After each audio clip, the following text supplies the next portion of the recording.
Inclinamos nuestro rostro y le decimos: Señor Dios Padre Santo, gracias te damos en esta noche por permitirnos llegar hasta tu iglesia, Señor. Gracias por permitirnos congregarnos en este lugar, Señor. Gracias porque tú nos llamas a formar parte de tu iglesia, a formar parte, Señor, de esa esposa que tú quieres ver lista, ver estudiando, Señor, ver escudriñando tu escritura, estudiándola y poniéndola en práctica, que es lo más importante, Señor. Gracias porque esta noche podemos unirnos en torno a nuestro Señor Jesucristo. Gracias porque en esta noche podemos unirnos en torno a su promesa, en torno a tus promesas, Padre, que no cambian. Gracias Padre, y pedimos por aquellas personas que no pueden acompañarnos en esta tarde, Señor. Tú tienes el control, abre sus corazones, Dios, bendice sus vidas y Padre, pues que ellos también permanezcan en tu palabra. Gracias, Dios, te damos en esta noche en el nombre de Jesús, amén. Si necesitas una Biblia, puedes levantar tu mano y Benjamín te va a repartir una Biblia.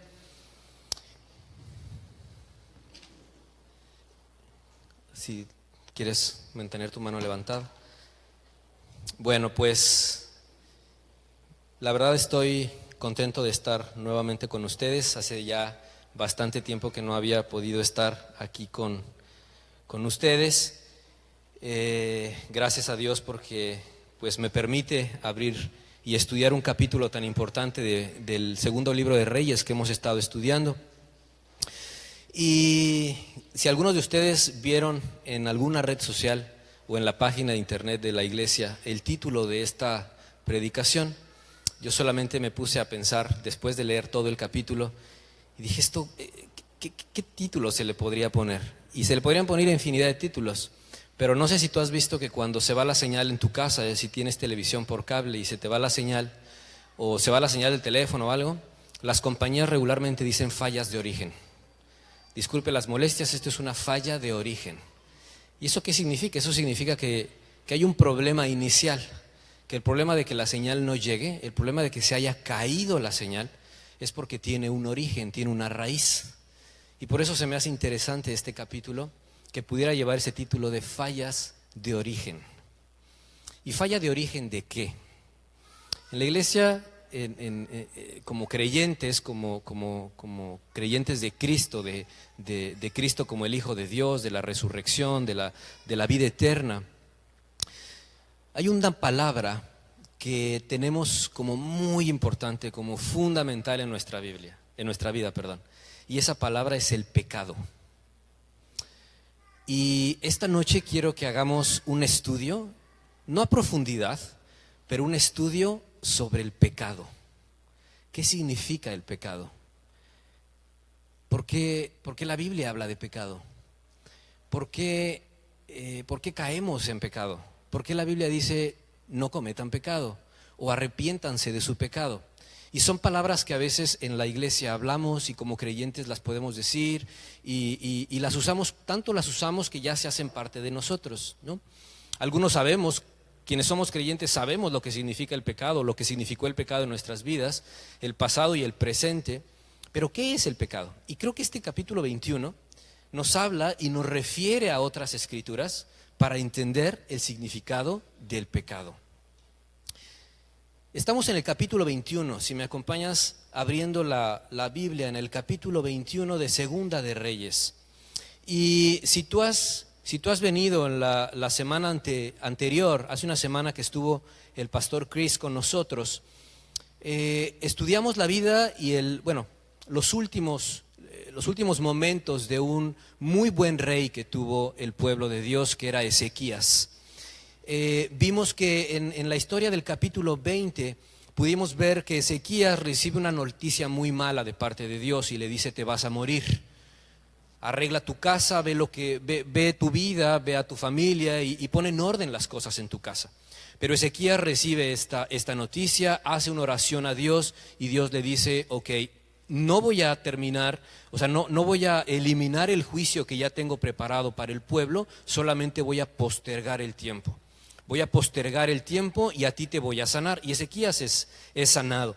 Sin embargo, en la segunda parte de ese pasaje también vimos que Ezequías comete un grave error.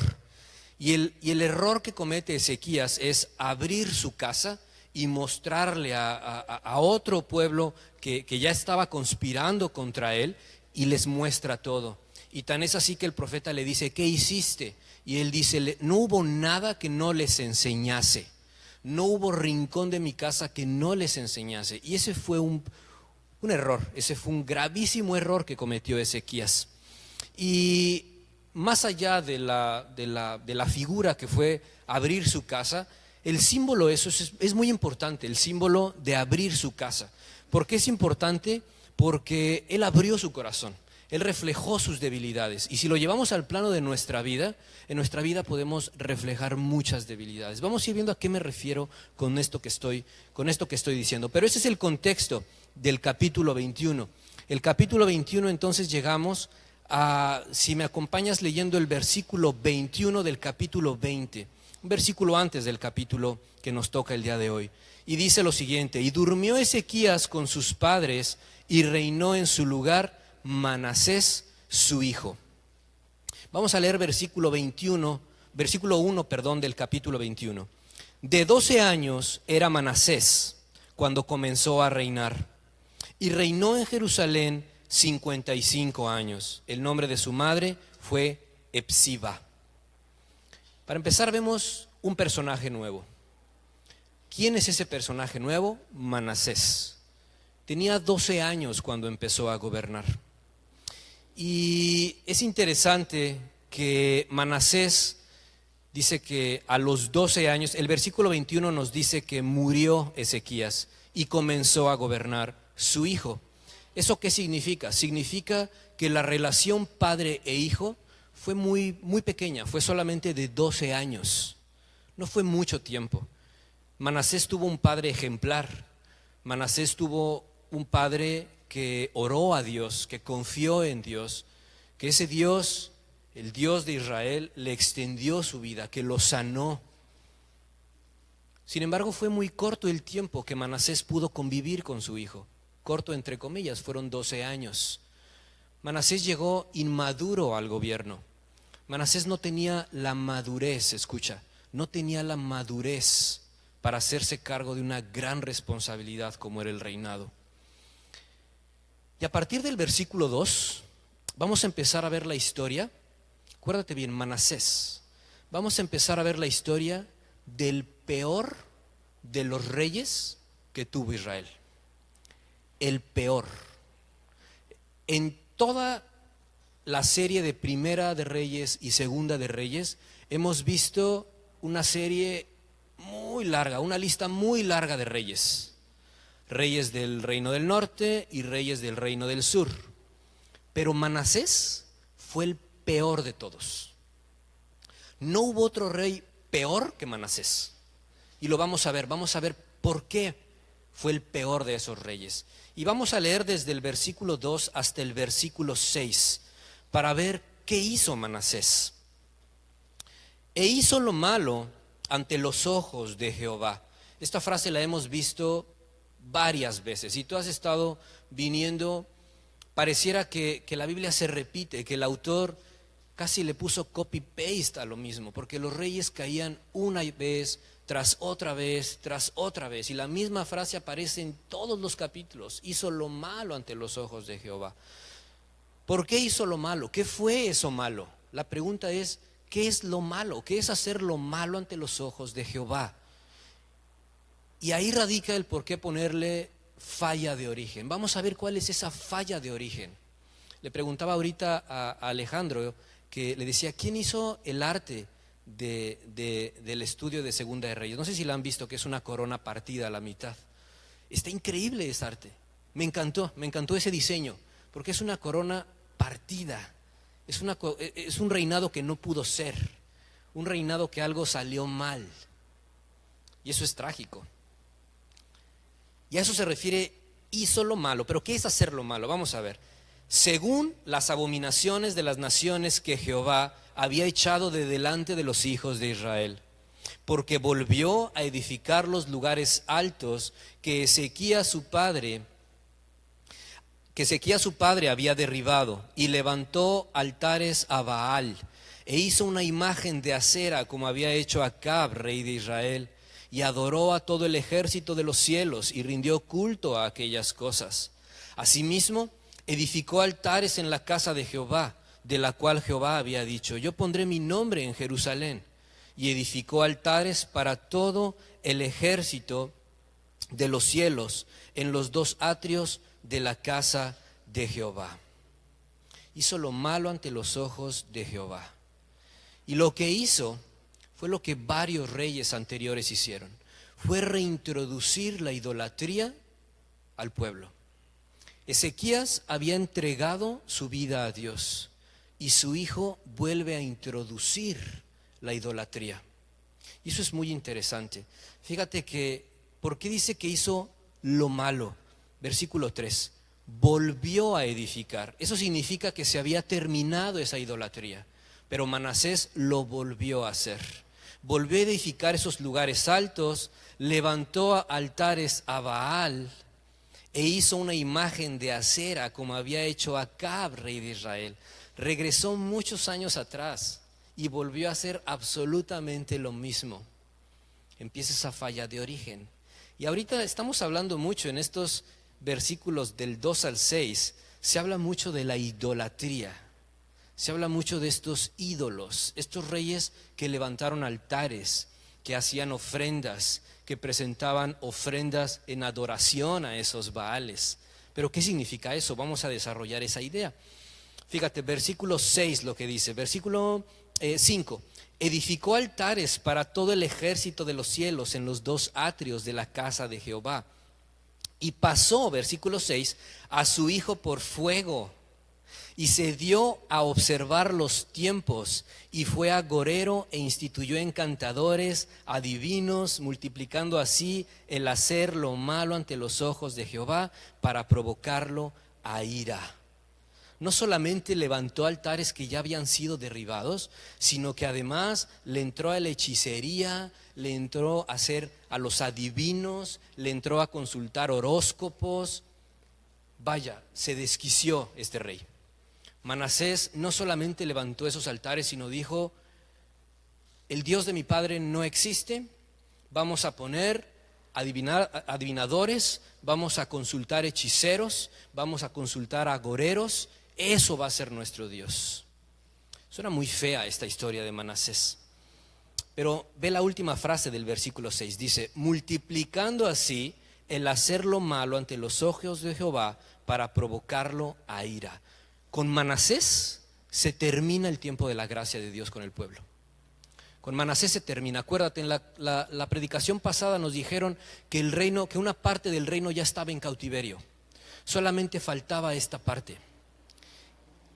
A partir de este rey, a partir de Manasés, el tiempo de la gracia de Dios se termina.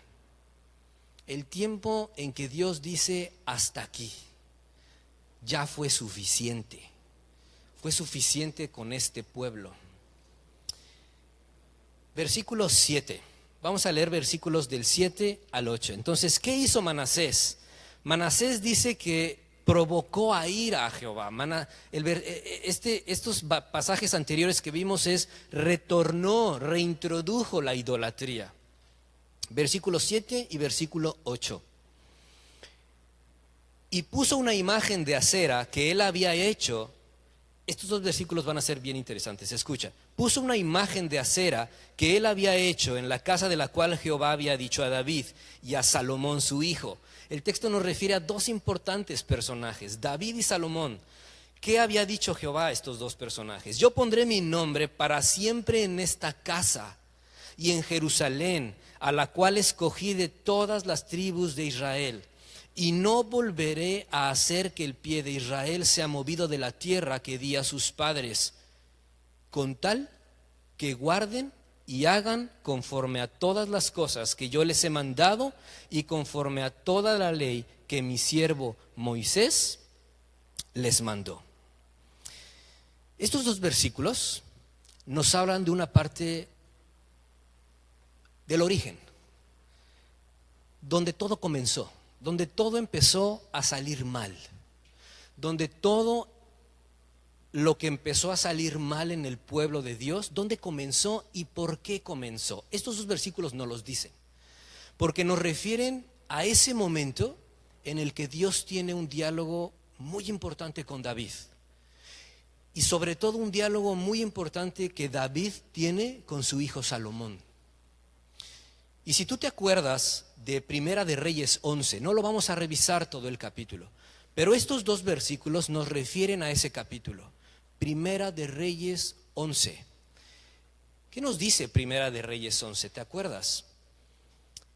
Antes, capítulos antes, cuando David ya está en su lecho, el rey David, el gran rey David, ya está en su lecho de muerte, le dice a Salomón, y eso lo vimos en la clase de hombres la semana pasada.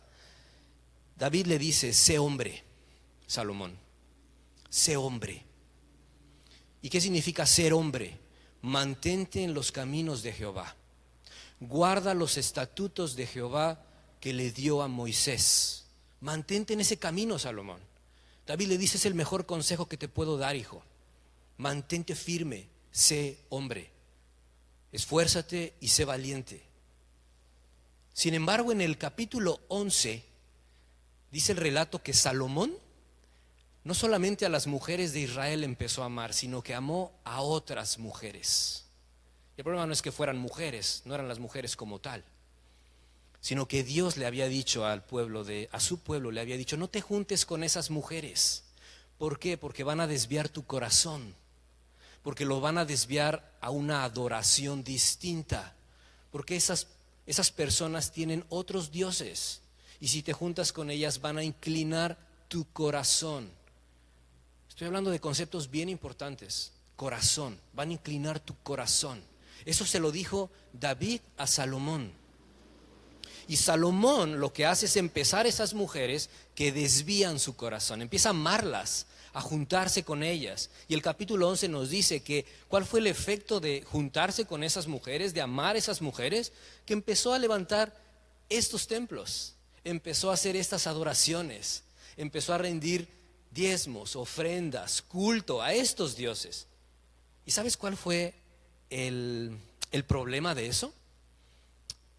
El inicio de lo que estamos viendo en toda esta serie de estos dos libros, la división del reino. La raíz de que el reino se dividiera en norte y en sur, la raíz de que el pueblo empezara a mezclarse con otras ideologías, la raíz de que el pueblo empezara a adorar a otros dioses, fue que Salomón no atendió el consejo de su padre. La raíz fue que el corazón de Salomón empezó a tener sustitutos de la adoración a Dios. Por eso es importante cuando llegamos al capítulo 21, porque uno viene revisando los capítulos y los viene leyendo y viene viendo muchísimos personajes. Yo ya no me acuerdo de tantos reyes, tantos personajes que se han mencionado en primer libro de Reyes y segundo libro de Reyes. Son demasiados personajes, son libros históricos, son demasiados. Pero el objetivo, hermanos, es que veamos estos libros de una forma panorámica, como una foto, como una fotografía aérea, y veamos toda la película. Y que en esa película hay un tema que cruza por esos dos libros. Y lo que cruza por esos dos libros es precisamente lo que Dios le dijo desde Moisés: mantente en mis caminos, porque yo me puedo apartar de ti, porque solamente si permaneces en mi camino puedes tener una relación conmigo. Ese es el panorama. En medio de todo ese panorama hay estos reyes, evidentemente. Volvamos a leer versículos 7 y 8. Puso una imagen de acera que él había hecho en la casa de la cual Jehová había dicho a David y a Salomón: yo pondré mi nombre para siempre en esta casa y en Jerusalén, a la cual escogí de todas las tribus de Israel. Esto es brutal. ¿Por qué es brutal? Porque en esa casa en donde Dios mismo le había dicho a David y a Salomón: yo voy a estar en esa casa, en esa misma casa, este hombre Manasés dijo: Dios, quítate, traigo mis dioses, los que sí sirven, los que sí me predicen el futuro, los que sí me dan confianza, los que sí me dan seguridad. Eso fue lo que hizo Manasés. Fue quitar la presencia de Dios de su vida y poner un Dios sustituto. Y subrayo la palabra sustituto. Manasés sustituyó a Dios y puso otras cosas. Ese sustituir a Dios fue la raíz de que el reino se dividiera. Y fue la raíz de que el pueblo llegara a un cautiverio. Versículo 8. No volveré a hacer que el pie de Israel sea movido de la tierra que di a sus padres, con tal que guardan y hagan conforme a todas las cosas que yo les he mandado y conforme a toda la ley que mi siervo Moisés les mandó. Ahorita vamos a regresar a ese versículo 8. Leamos versículo 9. Pero ellos no escucharon. Esa es como la falla de origen. Pero ellos no escucharon. Y Manasés los indujo a que hiciesen más mal que las naciones que Jehová destruyó delante de los hijos de Israel. Fue el peor de los reyes. Fue el más idólatra, el peor. Fue el que introdujo a más idolatrías que cualquier otro rey. Y vamos a leer del versículo 10 al versículo 15. ¿Cuál es la reacción de Dios frente a esta actitud de Manasés? ¿Cuál es la reacción de Dios? Ustedes y yo tenemos un Dios amoroso, un Dios misericordioso, pero tenemos un Dios justo. Que no se nos olvide que tenemos un Dios justo, un Dios perfecto, pero sobre todo, y lo cantamos en varias alabanzas, tenemos un Dios santo, que ni siquiera las huestes celestiales pueden mirarlo directamente a los ojos. Su santidad es tan brillante que intentar verlo es quedarme ciego. Por eso mi naturaleza, este cuerpo no puede verlo directamente porque Él es santo. ¿Y cuál es la reacción de ese Dios santo? Versículo 10. Habló pues Jehová por medio de sus siervos los profetas y dijo lo siguiente: por cuanto Manasés, rey de Judá, ha hecho estas abominaciones y ha hecho más mal que todo lo que hicieron los amorreos que fueron antes de él, y también ha hecho pecar a Judá con sus ídolos, por tanto, así ha dicho Jehová, el Dios de Israel: he aquí, yo traigo tal mal sobre Jerusalén y sobre Judá, que al que lo oyere le retiñirán ambos oídos. Va a ser un juicio arrollador. O sea, Dios está diciendo, quien oiga esto, solamente con oírlo, le va a dar pavor de lo que les voy a hacer. Versículo 13. Y extenderé sobre Jerusalén el cordel de Samaria y la plomada de la casa de Acab. Limpiaré a Jerusalén como se limpia un plato que se friega y se vuelve boca abajo. Solamente una imagen muy cotidiana de nuestras vidas. Cuando ustedes y yo comemos y nos toca lavar los trastes, queremos dejarlos lustrosos. No queremos que quede una sola impureza de comida. Eso es lo que Dios está diciendo. No va a quedar nada impuro. Lo voy a dejar blanco y resplandeciente. Pero eso significa arrollar con esa generación. Eso significa arrasar con esa generación. Tú y yo tenemos un Dios justo, un Dios que no comulga con el pecado, que no se relaciona con el pecado. Pero otra vez la pregunta, ¿qué es el pecado? Sigamos leyendo versículo 14. Desampararé el resto de mi heredad, lo entregaré en manos de sus enemigos y serán para presa y despojo de todos sus adversarios. Aquí nos habla entonces de ese cautiverio. Ustedes van a ser esclavizados. Versículo 15. Por cuanto han hecho lo malo ante mis ojos y me han provocado a ira desde el día que sus padres salieron de Egipto hasta hoy. Y ahí quiero que hagamos una pausa. En el versículo 15 quiero que hagamos una pausa. Espero que nos dé tiempo. porque hasta este versículo 15, la Escritura nos habla de dos referencias bíblicas que ya ocurrieron anteriormente. Versículo 8, acompáñame a leer el versículo 8, primera referencia. Y no volveré a hacer que el pie de Israel sea movido de la tierra que di a sus padres, con tal que guarden y hagan conforme a todas las cosas que yo les he mandado y conforme a toda la ley que mi siervo Moisés le mandó. Ese versículo nos habla de la tierra que Dios le dio a sus padres. Esa es la primera referencia histórica que nos habla este texto. Y la segunda referencia histórica es lo que leímos en el versículo 15. Por cuanto han hecho lo malo ante mis ojos y me han provocado a ira, ¿desde cuándo?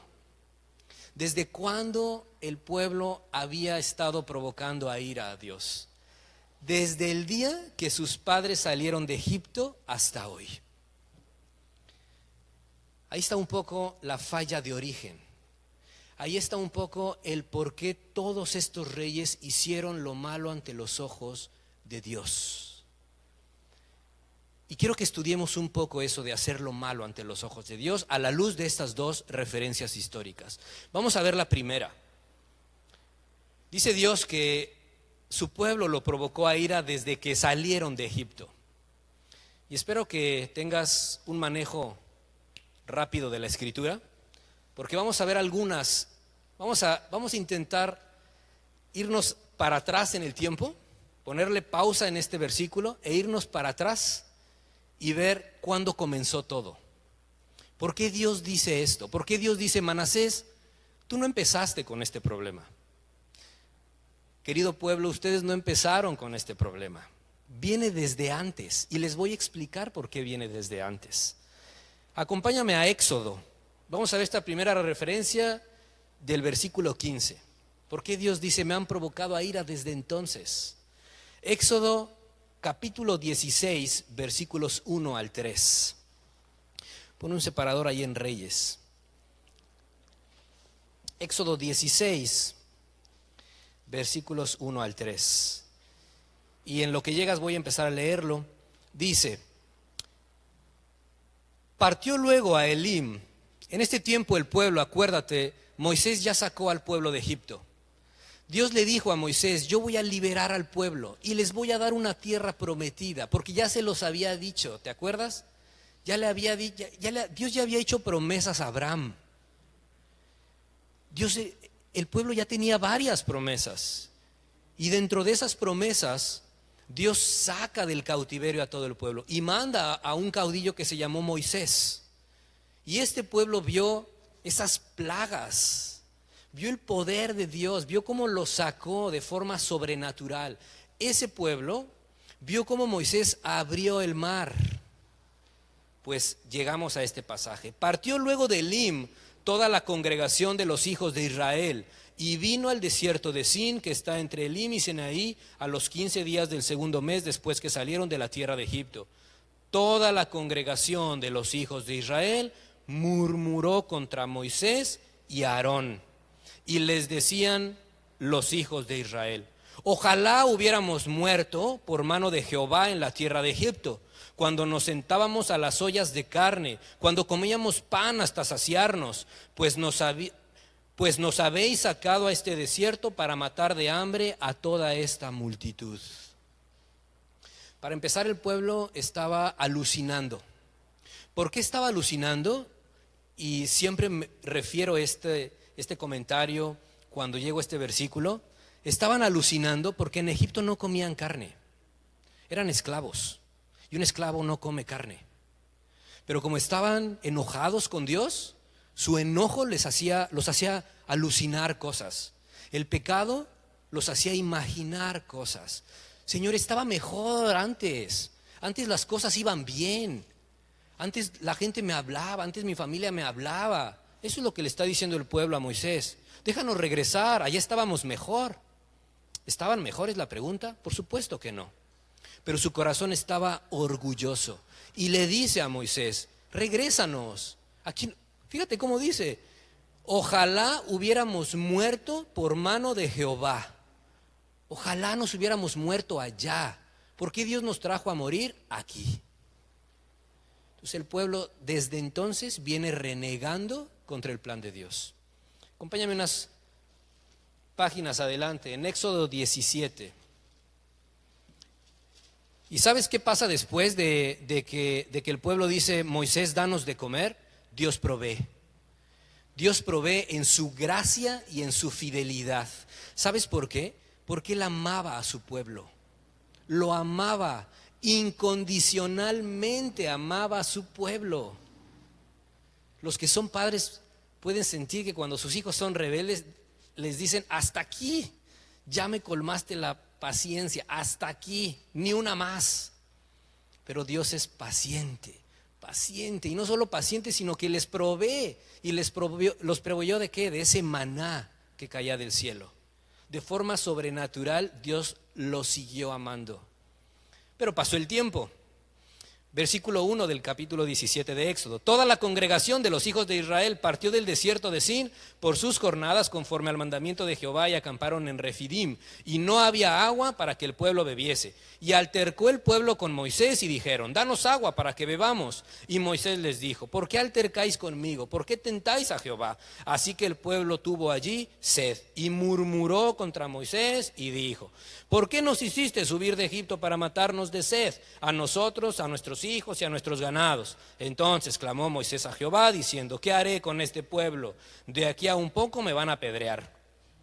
Y Jehová dijo a Moisés, pasa delante del pueblo y toma contigo de los ancianos de Israel y toma también en tu mano tu vara con que golpeaste el río y ve. ¿Y qué hace Dios? Provee de agua para el pueblo. Pero vemos otra vez a ese pueblo renegando contra Dios. ¿Por qué Dios nos sacó? ¿Por qué Dios nos tiene aquí? ¿Nos quiere matar Dios? ¿Nos quiere asesinar? Acompáñame a Éxodo 32. ¿Por qué refiero a todas estas escrituras? Porque Dios le dice a Manasés, le está diciendo a los profetas para que le avisen a Manasés. Le está diciendo Dios a los profetas, desde entonces el pueblo sigue siendo el mismo. Y yo quería que viéramos qué es lo que el pueblo desde entonces ha estado haciendo.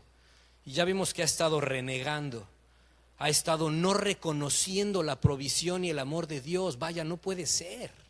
No puede ser que el pueblo que vio las plagas, ver el mar abierto, ver que pan desciende del cielo, vuelva a decir, ¿por qué nos saca Dios y quiere que nos muramos en el desierto? Es que no puede ser. Es que cualquier persona puede decir, es el colmo. Éxodo 32, versículo 1.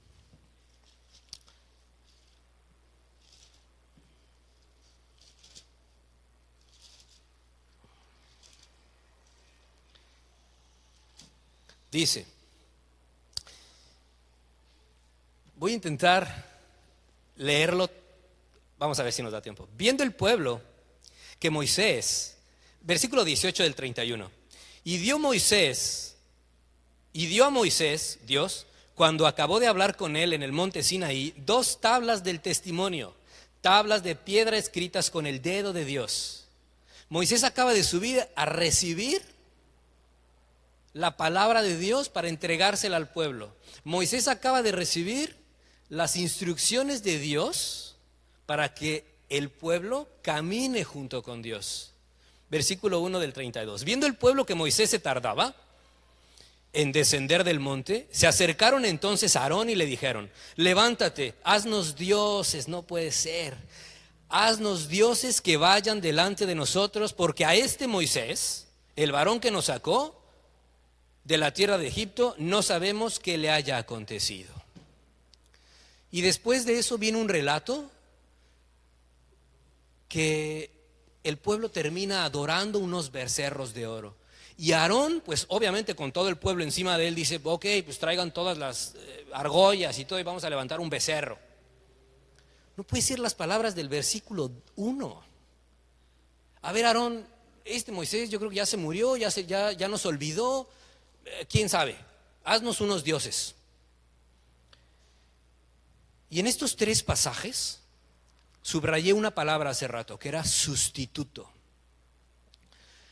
En estos tres pasajes, sobre todo en este, más claro en este, vemos a un pueblo de Dios siempre queriendo sustituir la presencia de Dios, siempre queriendo sustituir la gloria de Dios.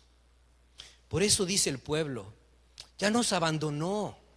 Fíjate, ese varón no sabemos qué le haya acontecido. ¿Dónde está la confianza en ese Dios que te sacó de Egipto? ¿Dónde está la confianza en ese Dios que tú viste que descendió maná? Que tú viste que abrió la peña y salió agua. ¿Dónde está esa confianza? No, yo quiero un sustituto que yo vea y al cual yo pueda adorar y ahí poner mi confianza. Eso es lo que el pueblo le dijo a Aarón. Queremos un sustituto. Y si nos vamos unos libros más adelante, vámonos a Números 13. Fíjate, estamos intentando hacer una repasada desde que el pueblo salió. Estamos intentando hacer una repasada desde la gloria perfecta de Dios que sacó al pueblo. Y el pueblo viene caminando en esta rebeldía, en esta desconfianza, en esta falta de fe, en esta... Números 13. Versículo 1. Y Jehová habló a Moisés diciendo: envía tú hombres que reconozcan la tierra de Canaán, la cual yo doy a los hijos de Israel. Dios ya le está diciendo a Moisés, se están acercando, ya les voy a dar esa tierra prometida. ¿Tú sabías que el éxodo, el trayecto de Egipto a la tierra prometida no iba a durar más de una semana?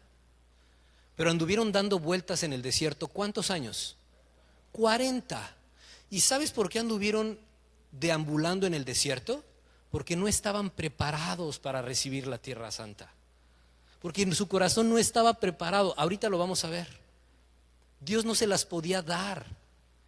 No es que no se las quisiera dar, no podía dárselas porque no confiaban plenamente en Él.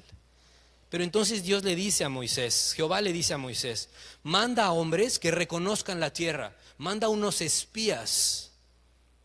Y el libro de Números nos habla de dos personajes importantísimos, Josué y Caleb. ¿Por qué? Porque más adelante en estos versículos nos dice que estos hombres van a espiar la tierra y cuando ven a gigantes, dicen, se acabó. Nosotros no vamos a poder con esos gigantes, no se puede.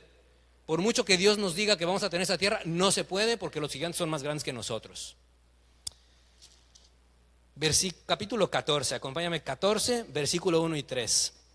Entonces, toda la congregación gritó y dio voces, y el pueblo lloró, y se quejaron otra vez contra Moisés y contra Aarón, todos los hijos de Israel, y le volvieron a decir, ojalá muriéramos en la tierra de Egipto o en este desierto, ojalá muriéramos. El pueblo sigue acongojado después de ver la gloria de Dios, después de ver su presencia ahí constante y cada día y las 24 horas, el pueblo sigue desconfiando de su Dios. Versículo 3. ¿Y por qué nos trae Jehová a esta tierra para caer a espada y que nuestras mujeres y nuestros niños mueran? ¿No nos sería mejor volvernos a Egipto? Versículo 6. Y Josué, hijo de Nun, y Caleb, que eran de los que habían reconocido la tierra, rompieron sus vestidos. Versículo 8. Si Jehová se agradare de nosotros, eso dijeron ellos dos, Él nos llevará a esta tierra y nos la entregará, tierra que fluye leche y miel. Solamente Josué y Caleb tuvieron la fe suficiente para decir, si Dios lo dijo, Dios lo va a hacer. Solo se requieren esas cosas, eso es fe, ¿eh? Si Dios lo dijo, Dios lo va a hacer. Fíjate el versículo 30. El versículo 30 nos dice, nos resume casi el Pentateuco. Bueno, no tan así, pero vosotros, está hablando Dios, vosotros, y le está hablando incluidos Moisés y Aarón, incluidos los grandes caudillos Moisés y Aarón. Vosotros a la verdad no entraréis en la tierra, por la cual alcé mi mano y juré que os haría habitar, exceptuando Caleb y Josué. Y resulta que ni Moisés ni Aarón entraron a la tierra. Solamente entró Josué y Caleb. Eso es impresionante. Si me acompañas a Deuteronomio 31, vamos más adelante. Deuteronomio, la historia va avanzando muy rápido. Deuteronomio 31, 23. Deuteronomio es el libro en el que, dentro de muchas cosas, Moisés da un discurso a todo el pueblo y les dice: hagan esto, ya me voy a morir, pero sigan confiando en el Dios que nos sacó de Egipto. Y dice el versículo 23 de Deuteronomio 31: Moisés dio orden a Josué, hijo de Nun, y le dijo: esfuérzate y anímate, pues tú introducirás a los hijos de Israel en la tierra que les juré, y yo estaré contigo. ¿Te acuerdas del versículo que estamos de nuestro texto, Segunda de Reyes 21? Mira, te lo voy a leer. Versículo 8: no volveré a hacer que el pie de Israel sea movido de la tierra que di a sus padres. En Segunda de Reyes 21, Dios está diciendo: ¿se acuerdan de esa tierra que solamente entró Josué y Caleb? ¿Se acuerdan que yo les dije que de esa tierra su pie nunca iba a ser removido? ¿Se acuerdan? Dios se los está recordando en ese contexto de introducción o reintroducción de la idolatría. Y cuando termina el Pentateuco, a ver, una pregunta, estamos viendo con los jóvenes este estudio, pero ¿qué libro sigue? ¿Cuál es el primer libro después del Pentateuco? ¿Alguien sabe? Josué, muy bien, un punto para Benja. Josué, sigue el libro de Josué, porque la historia termina, el Pentateuco termina con Moisés, el autor de esos 5 libros, y empieza Josué. Abre tu Biblia en Josué 1. Josué 1 dice: aconteció después de la muerte de Moisés que habló Jehová a Josué y le dijo varias cosas. Versículo 2: mi siervo Moisés ha muerto, ahora pues levántate y pasa este Jordán, tú y todo este pueblo, a la tierra que yo les doy a los hijos de Israel. Y hasta el versículo 9, Dios le dice 3 veces a Josué: solamente esfuérzate y sé valiente. Las mismas palabras que David le dijo a Salomón posteriormente: solamente esfuérzate y sé valiente. ¿Y qué significaba eso? Dios le está diciendo a Josué: permanece conmigo, Josué. Haz lo que yo te digo, Josué. Confía en mis palabras, Josué. Acuérdate de Moisés, no pudo entrar a la tierra prometida porque desconfió de Dios. Y todo el libro de Josué, tú puedes leer todo el libro de Josué y puedes ver la presencia de Dios una y otra vez. Josué vuelve a abrir el Jordán, igual como lo hizo Moisés, que abrió las aguas. Josué también abre las aguas. Y vemos la gran toma de Jericó. Dios presente diciendo: con los puros gritos se van a caer los muros de Jericó. Y ocurre sobrenaturalmente. Todo el pueblo grita, tocan las trompetas y los muros caen. Y el pueblo toma Jericó. ¿Y sabes qué es lo más maravilloso? Que después de todo eso, cuando termina Josué, todas las tribus tienen tierra. Todas las tribus. Exactamente todas las tribus tienen una distribución de la tierra que Dios había prometido. Y entonces uno concluye cuando lee Josué: Dios es un Dios de promesas. Dios es un Dios que cumple. Dios es un Dios que espera santidad y que espera esa santidad para podernos bendecir, para poder cumplir su palabra en nosotros.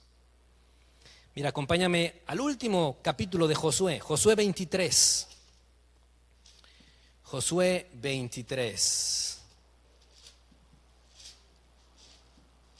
Josué 23, capítulo 1. Estas hojas están pegadas. 23:1. Dice: aconteció muchos días después que Jehová diera reposo a Israel de todos sus enemigos alrededor, que Josué siendo ya viejo y avanzado en años, llamó a todo Israel, a sus ancianos, a sus príncipes, a sus jueces, oficiales, y les dijo: yo ya soy viejo, y vosotros habéis visto todo lo que Jehová vuestro Dios ha hecho, porque Jehová vuestro Dios es quien ha peleado por vosotros. He aquí yo os he repartido por suerte en herencia para vuestras tribus estas naciones, así las destruidas como las que quedan. Versículo 5: y Jehová vuestro Dios las echará de delante de vosotros y las arrojará de vuestra presencia. Versículo 6: esforzaos pues mucho en guardar y hacer todo lo que está escrito en el libro de la ley de Moisés, sin apartaros de ello ni a diestra ni a siniestra, para que no os mezcléis con estas naciones que han quedado con vosotros, ni hagáis mención, ni juréis por el nombre de sus dioses, ni los sirváis, ni os inclinéis a ellos. Mas a Jehová vuestro Dios seguiréis, como habéis hecho hasta hoy. Ese es el origen de la falla de los reyes que vienen en primera y en segunda de Reyes. Esa es la falla. Josué les está diciendo: ustedes han visto la misericordia y la gracia de Dios. Solamente esfuércense, guarden lo que está escrito en el libro de Moisés y sigan a Jehová como han hecho hasta ahora. Pero a partir de Jueces, todo empieza a salir mal. ¿Por qué? Porque el pueblo empieza a olvidar las palabras de Josué. El pueblo empieza a poner otra vez sustitutos en vez de Dios. Y si nos regresamos a Segunda de Reyes y le quitamos la pausa en el versículo 15, entonces estos dos versículos, versículo 8 y versículo 15, nos refieren a todos estos pasajes. ¿Y por qué consideré que era importante revisar express estos pasajes? Porque estamos viendo un Dios poderoso. Estamos viendo un Dios que les repite varias veces: adórenme, adórenme, adórenme. Permanezcan en mis estatutos, esfuércense y sean valientes. Solamente adórenme a mí y recuerden lo mucho que los he bendecido. Recuerden lo que los he bendecido. Versículo 16. Leamos hasta el 18. Fuera de esto, derramó Manasés mucha sangre, inocente en gran manera, hasta llenar a Jerusalén de extremo a extremo, además de su pecado con que hizo pecar a Judá, para que hiciese lo malo ante los ojos de Jehová. Los demás hechos de Manasés y todo lo que hizo y el pecado que cometió, ¿no está escrito en el libro de Crónicas? Y durmió Manasés con sus padres y fue sepultado en el hurto de su casa, en el huerto de Usa, y reinó en su lugar Amón su hijo. Y del versículo 19 al 26 vemos el nacimiento de su hijo Amón. No vamos a leer los versículos, pero Amón tuvo un reinado fugaz. ¿Por qué? Porque dice, solo el 19 dice que volvió a hacer lo malo igual que su padre. Claro, tuvo un pésimo ejemplo Amón. Y además no solamente hizo lo malo, sino que conspiraron contra él sus asesores y lo asesinaron. Pero si nos quedamos con la historia de Manasés y por consiguiente Amón, dice que Manasés derramó mucha sangre, introdujo la idolatría, regresó. ¿Qué fue lo que le dijo el pueblo, ese pueblo del Éxodo? ¿Qué le dijo a Aarón? ¿Quién sabe dónde está Dios? Haznos un Dios que veamos y podamos adorar. Esas mismas palabras son las que utilizó Manasés. Las mismas. Ese Dios de mi padre Ezequías, ¿quién sabe dónde está? Yo quiero hechiceros y adivinos, quiero sustitutos. Y entonces llego al Nuevo Testamento. Llego a la falla de origen otra vez. Y quiero que me acompañes a Romanos 1:8. Romanos capítulo 1, versículo 18, perdón. 1:18. Pablo, en la carta que escribe a Romanos, nos explica y nos dice por qué Manasés cayó en esa idolatría. Nos dice por qué Salomón cayó en esa idolatría. Nos dice por qué todos esos reyes, Acab, ¿Por qué toda esa serie de reyes, por qué cayeron en esa idolatría? Pablo nos lo resume en esta carta, nos lo explica. Versículo 18. Porque la ira de Dios, ¿te acuerdas el juicio que Dios le dijo a los profetas a Manasés? Se acabó el tiempo de gracia.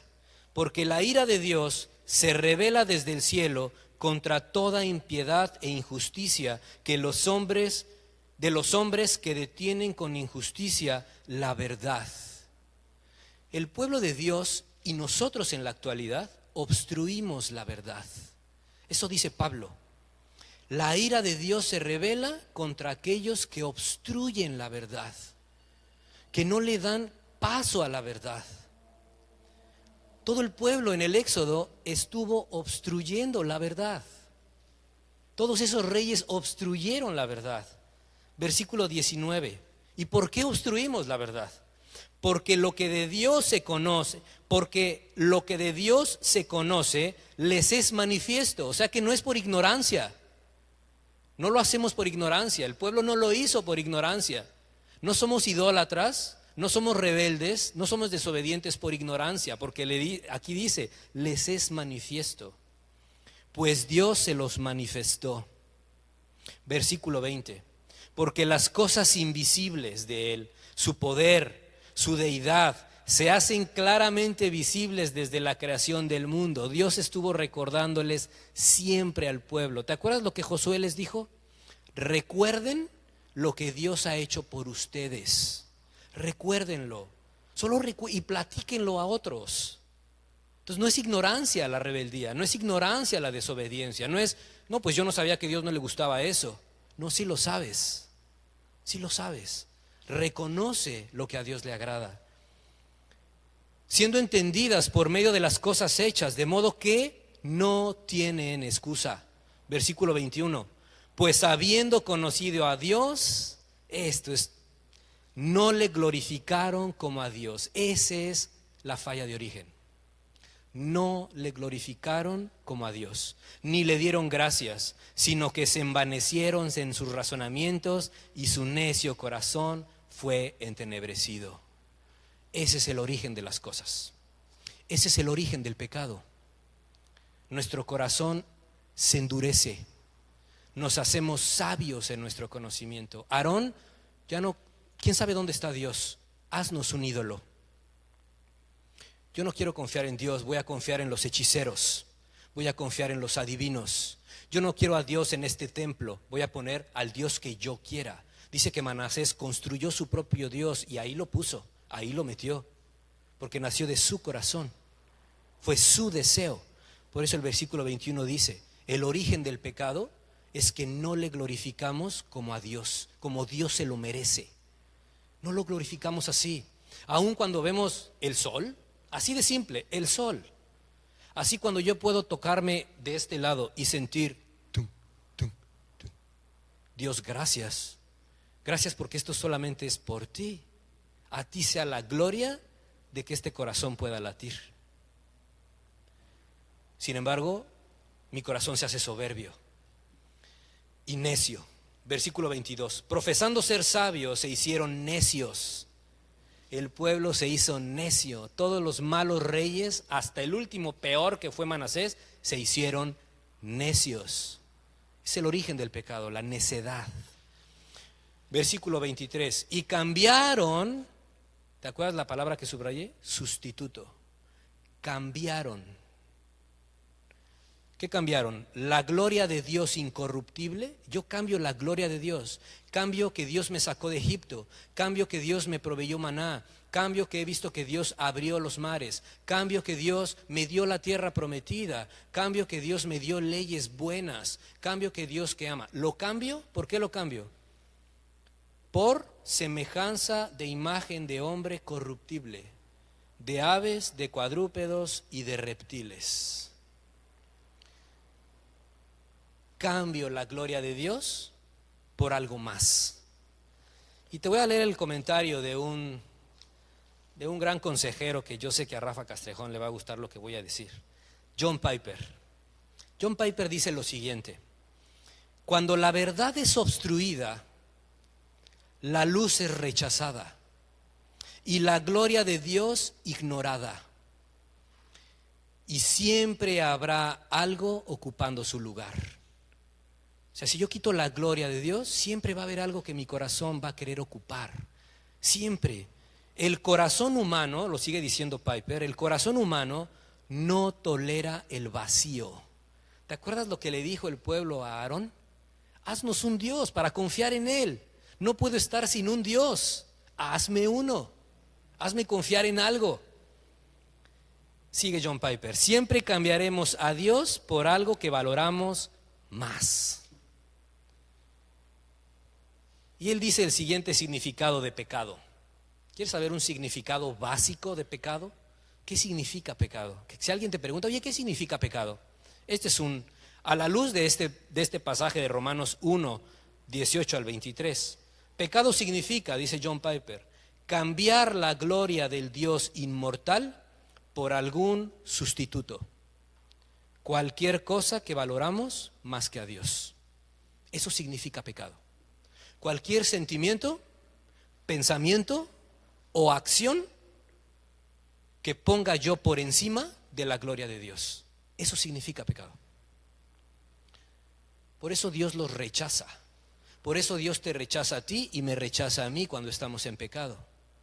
Porque Dios nos dice, tú has puesto un sustituto en vez de mi gloria. Tú te has hecho de muchos sustitutos, Gabriel, a lo largo de tu vida. Tú me sustituyes por fama, tú me sustituyes por éxito, tú me sustituyes por un mejor empleo, tú me sustituyes por dinero, tú me sustituyes por sexo, tú me sustituyes por poder, tú me sustituyes por una posición, tú me sustituyes por un hijo, tú me sustituyes por un padre, tú me sustituyes, y nos hacemos de muchos sustitutos. Y ese es el origen del pecado. Cuando quitamos la gloria de Dios y ponemos a ese sustituto. Y eso le pasó a Manasés. Eso le pasó. Y entonces viene el juicio de Dios. Y para terminar, quiero decirles la buena noticia. Porque esto es malas noticias. Es una mala noticia decirte, ¿sabes qué? Toda tu vida está llena de sustitutos. Si eres un pecador y te vas a ir al infierno. Pues sí, si eres pecador te vas a ir al infierno. Pero hay una buena noticia. ¿Y sabes cuál es esa buena noticia? Aparece también en la vida de Manasés, en el propio Manasés. Vamos a Segunda de Crónicas. Nos dice Reyes que todos los demás hechos de Manasés están en Crónicas. Vamos a Crónicas. Segunda de Crónicas 33. Segunda de Crónicas 33. Tienes que saber que aun cuando son libros paralelos, Reyes y Crónicas, nos hablan de cosas, perspectivas muy distintas. La perspectiva de Reyes nos dice es la caída del pueblo, la división del trono, la división de los imperios. Pero Crónicas nos habla de la restauración de Dios. Es muy distinto. Fíjate, Segunda de Crónicas 33, 12 al 16. ¿Te acuerdas que Manasés fue el peor de los reyes? No hay otro como Manasés. Si tienes hijos, si tienes sobrinos, pero que ni le pongan Manasés a... Si conoces un Manasés, cámbiate el nombre. Segunda de Crónicas 33, 12. Mas luego fue puesto en angustias Manasés. Oró a Jehová su Dios, humillado grandemente en la presencia de Dios de sus padres. Y habiendo orado, fue atendido. Pues Dios oyó su oración y lo restauró. Y restauró a Jerusalén. Habiendo orado él, fue atendido, pues Dios oyó su oración y lo restauró a Jerusalén, a su reino.